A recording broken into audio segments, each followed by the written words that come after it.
Get ready for the dictation. Dictation will start in 5 seconds. Start. Mr. Speaker, I have already submitted in my speeches on the general discussion that the grievances of the staff are mounting and there is growing discontent. I have to add that the staff are not well treated.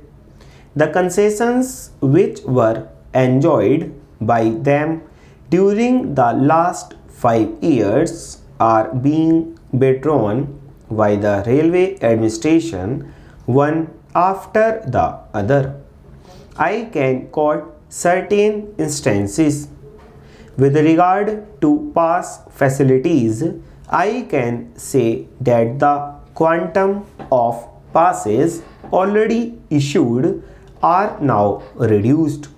For instance, persons who were drawing rupees 300 on or before 3rd May 1968 are considered to have qualified for second class passes, whereas those who are getting that pay after that day are disqualified for second class passes.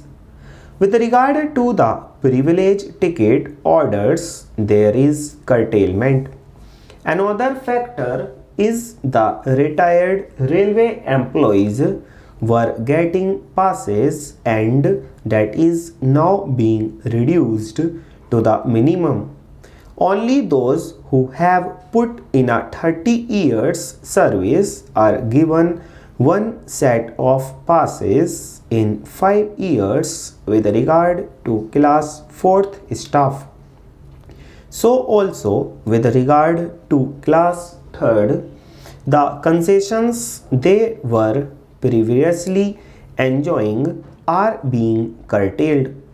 With regard to the workshop or loco shed, men who are entitled to take half a day off previously, that right has now been deprived, and the railway board have said that even if these men take half a day's leave, that will be treated as equal to 1 day's leave. This is also a curtailment of their rights.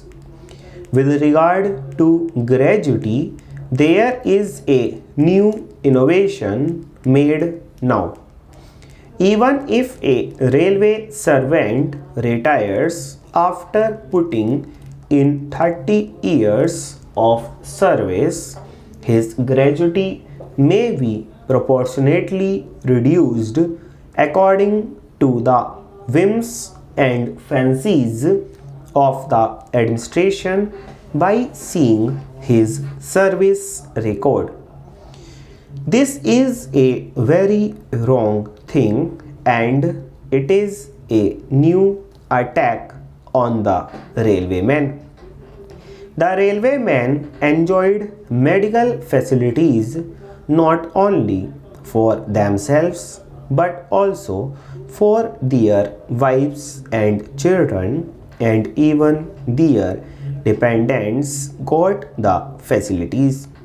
Now the right of medical treatment in respect of the dependents is denied, and I do not know the reason for it. I do not understand the difference between matriculation and non-matriculation qualification in the case of the running staff. They do the same work, but why should there be difference in the pay? A driver who has passed matriculation gets rupees 20 more. Last year when I raised this, full stop.